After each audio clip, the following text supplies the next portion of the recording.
Let's welcome to Kasey. You work in airlines? Yes, everybody go. Oh, it was ground staff though. So I go like, はいございます。ご搭乗ください。 But don't need to be taller for that job? No, ground staff. Ground staff. Hey! I just realized. Ladies and gentlemen, welcome to this new episode of Concor Sour. Today we have a Kasey. Is one person who speaks a lot of language, and now it's a really interesting because her life is quite of interesting. I'm so happy to meet her, and after listening her story about where she works now, I'm really surprised, and I hope you enjoy this conversation. Let's welcome to Kasey. How are you today? Great, awesome You love day. the winter, right? I do. How many languages you can speak? Now I have, of course, my native language, Chinese, Taiwanese, and English, and Japanese. And now I'm learning Indonesian. Oh, I think it's so funny that we are from Wenzao. Wenzao, I really miss it. I love Wenzao. What was your major in Wenzao? I double major in English and Japanese. English and Japanese. Yeah. Interesting. Why you choose Japanese? Anime. You like the anime? I love anime. Do you? Yeah, and back in high school age, the Japanese culture was like super popular around Taiwan. Yeah. Yeah. I mean, you are so close. It's still so popular. Yeah. And I was, of course, influenced by Japanese drama and anime. Japanese drama. I never listen. I listen about Korean drama is the most popular. I Right never now. listen like a Japanese drama. How is the Japanese drama? The same? Like a super dramatic, like a... No, not at all. Japanese drama is much more down to earth, I have to say. And what I love about Japanese drama is that it's really short. It's only in like 10 episodes and it's over. Oh, And okay. it tells a super amazing story. In just an episode. Yeah. Yeah. That's what I love about Japanese drama. So you was influenced by the Japanese drama, and then that's why you decided to study. And the way Japanese speak in Japanese. Okay. Explain, please. What do you mean? Let's say an example. おはようございます。今日はすごくいい天気ですね。 Oh, okay. And this tone is just, so comfortable. So comfortable, so comfy, so cute. Yeah. You work in airlines? Yeah. Like, please go, everybody go. Go to if the mask go down, you need to put them first for the kids. Something like that. You did that? Yeah. No way. Oh, it was ground staff though. So I go like, はいございます。ご搭乗ください. Like that. But don't need to be taller for that job? No, ground staff. Ground staff. Hey! I just realized.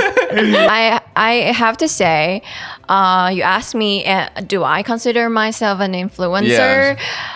Not in Taiwan. Not in In Indonesia, probably. Or maybe like me.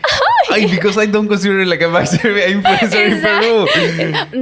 No way. Yeah, it's not too much people know me in Peru. But in Taiwan? In Taiwan, you're like yeah. famous. Not famous, but yeah, kind of like it's because most of my content is created in base to the Taiwanese people. Not my target. My perfect audience target is Taiwanese people. Yeah. How about you? Your target is Taiwanese people? That's a very interesting story, though. The reason I started Instagram is because I work in this Taiwanese factory in Indonesia, and I really want Taiwanese people to join our company, but nobody knows Indonesia at that time, like 3-4 years ago.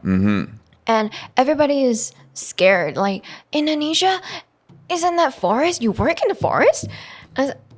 No, Indonesia is not like that. So I just kind of like realized, Taiwanese people have no knowledge about Indonesia. So I started to share something about Indonesia and about my work in Indonesia to Taiwanese people. So my first target was to get more Taiwanese people Taiwan to people know know more, Indonesia like, and to about the know Indonesia. and know about what I do and looking for people who want to join us. Oh, you were recruiting people, right? Yeah, but eventually, You was hunting new coworkers. Is your company pay you for that? no. But eventually, my Instagram account has many more Indonesian people following me. And why your English is so good for the university? Wenzao. Wenzao. Thank you to Wenzao. Of course, Wenzao is a big part of my language learning The life. language process. Yeah. But I've been studying English for like forever. Like Oh, really? when I was in kindergarten, we started English lessons. No way. Yeah. So, have you been in these kind of schools that is like a Bilingual school, Bilingual like school? Peggy. I don't know. You are a person who loves to explore new challenge. Big challenge when you finish the university, when you graduate, 你毕业了的时候. So, in that big challenge, how do you feel that? Do you feel scary about how it's going to be after that university? Graduate. Yeah. After graduation and after my internship, I came back to Taiwan and I was looking for a job on 104. That is the time I really feel confused. I don't know what my next step will be. Really confused. And I was searching online for what I'm supposed to, what I want to do. Yeah. And then my target is actually my dream. Your goal, yeah. Okay, my dream and my life goal is I want to buy something that I want. I want to buy something that I want and I don't need to look at the price tag. Oh, That's my dream. Okay. Like I can buy anything that I want and without considering the price. Yeah. So I was looking for a job overseas. I think it's because outside, when you are you go outside another country for work, another company, the pay is more higher, right? Exactly. So that's why I was looking for the job overseas so that I can get much more pay. And then I got interviews that's a company in Japan and in China and in Vietnam, which is the company I'm working in right now. But eventually I decided to go to Vietnam. It's because the pay is so good. Oh, the pay was high. Yeah. And even if I started from like zero experience of this industry, the pay was really good as well, like double salary in Taiwan. But you didn't feel afraid? Or maybe that can be a one scan or like maybe have this kind of... I mean... True. Like another country for one like a company, working in a company. I don't know. Have people who maybe have the tag or idea about like, oh, they are going to kidnap me or they are going to sell my organs. I don't know. Have a lot of things, a lot of ideas that can cross your mind. That's right? true. That's true. But at that time, already have some influencers like talking about Vietnam already and about this industry. So I was like, why not just give it a try? Oh, but you watch like the company is legit, right? Oh, yeah, Oh, of okay. course. So everything was legit. I know.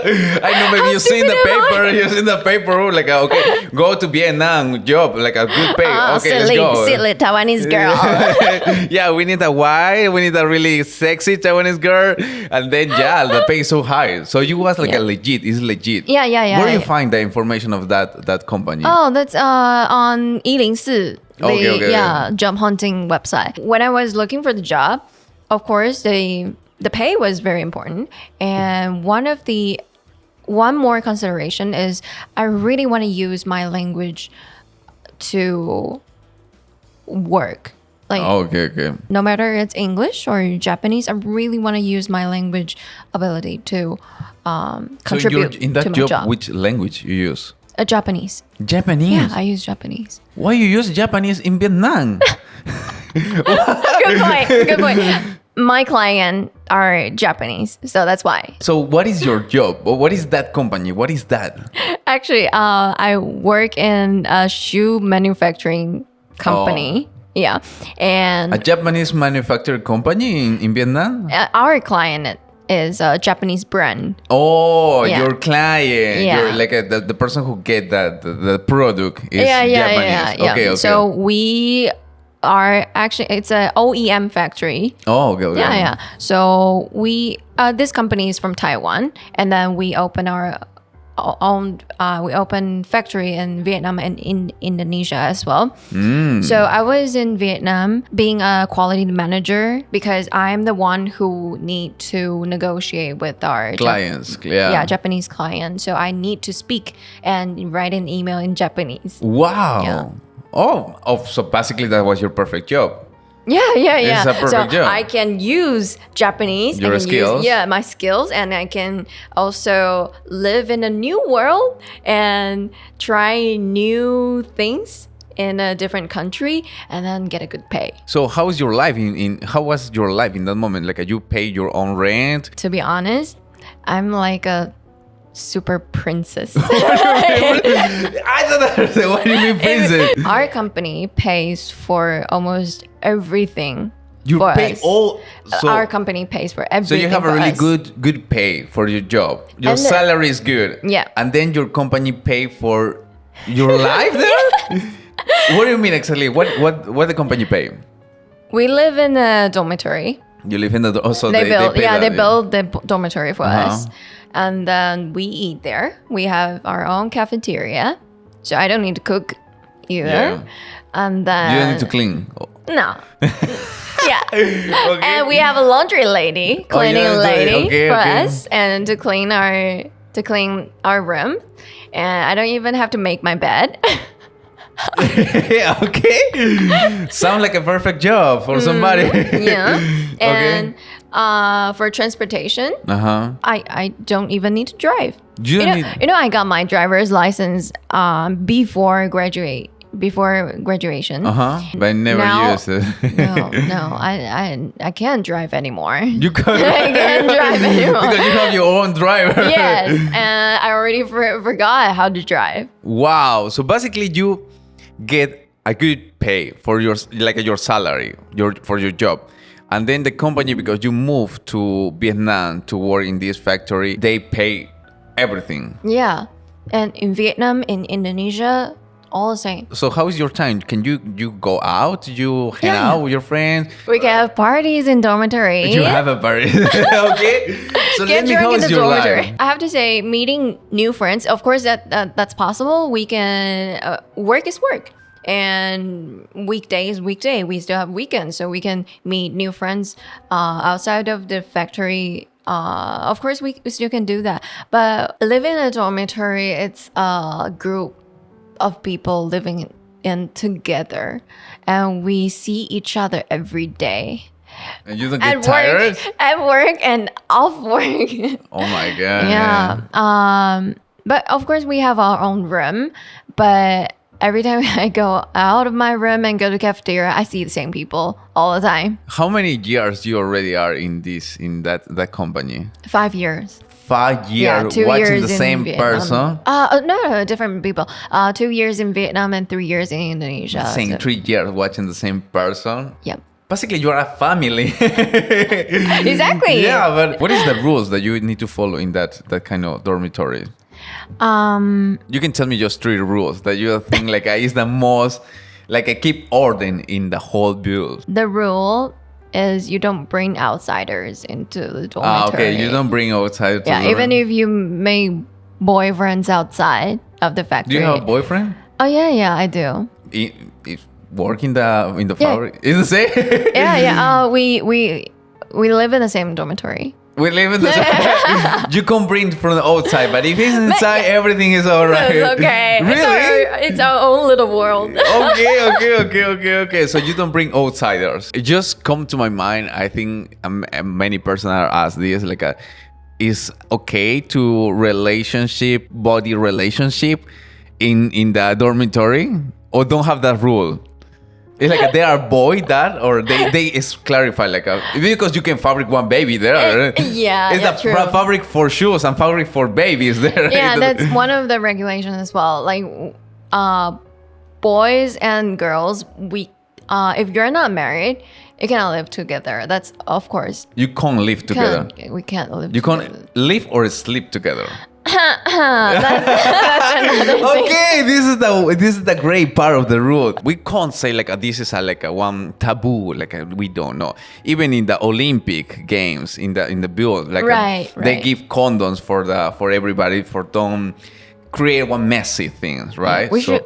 That's a good idea. I should recommend that. So they don't provide anything like that? No, we're adults already, so... That's why they give a condom. Because you're adults and your hormones need to necessity. To be honest, we don't say it out loud.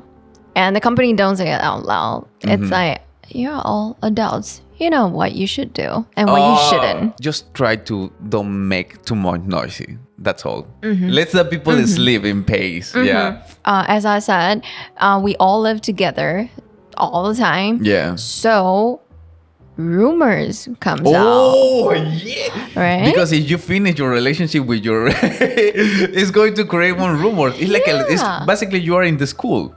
Exactly. It's kind of like the school. Of course, we're going to have to protect ourselves as well. I don't want to be like, she's the bitch. Like, yeah. So, so we... How you can balance your life there? That's a good question. How you can balance between like, okay, I'm going to fuck up to don't fuck up because you are basically with your coworkers and that can be influencing your job. That's a very good question. For me, I try to... Close the door. Just close the door and open that. Some people really do that. Really? Yeah, they just close up and don't talk to anyone. Then weekends, they just go out and disappear. Really? Some of the people really do that. Okay. Yeah. And now, how is in your case? Me, I try to make friends. You try to make friends? Yes. For people we all work together, I try to be friends with all of them. But just friends. And we just have parties together and we eat together. What is one thing that you learn in that kind of lifestyle? I mean, it's so different to the most regular or common jobs. What I learned? Do you feel like you grow, mature, like you can separate professional life to your normal life? Or because, I don't know, it's so easy to lose the line. True. Yeah. That's very true. Actually, yes, I learned a lot from this lifestyle. Like at work and off work, we are all together. And what is the line? I always tell my coworkers that I'm the manager. So at work, I'm very strict at rules. And you follow what I say. And you give me suggestions. And we will talk like business. But at work, I'm just after work, you are chill. Yeah. You're one friend. Yeah, so I make it clear. My big question, how you see yourself in 5 years? Because basically I feel you are one person that can't stay in just one place. 2 years in Vietnam, 3 years in Indonesia. I don't think you're going to be 10 years in Indonesia. What is the next step? What are you thinking? I'm open up to all the opportunities, to be honest. Like build up my own personal brand or open up a restaurant. Oh, you want to open a restaurant? Oh, yes. I want to open 八方云集 in Indonesia. Really? I haven't found really good dumplings and guo tie in Indonesia yet. Ooh. I really think 八方云集 will be very popular. But why in Indonesia? To be honest, I really like Indonesia. Oh, you like that? Yeah, people there are like super friendly. Imagine you have some person who is listening this and she or he is trying to do the next step. Like, okay, I want to work in one company who is outside. But I am afraid if I will like or not. I am afraid if it's going to be good or not. What you can say to this person? Or what is the recommendation? What you will say to this person? I would really say to that person, you would rather try and even if you fail, you can say that, oh, I tried it, instead of, I didn't try it, I missed it, and say that sadly. I really recommend you try it first. Thank you, everybody. Don't forget to like, subscribe, and share this video and this podcast with everybody. Don't forget the most important thing is following our social media. My Instagram account is cc.kasey. Yeah, you can find me there, and I'll be sharing a lot of things about Indonesia and, of course, my life in Indonesia as well, and about my work. Don't forget to follow me on Instagram, Enrique Concor. Thanks, everybody. This is Concor Sour. Bye-bye, everybody.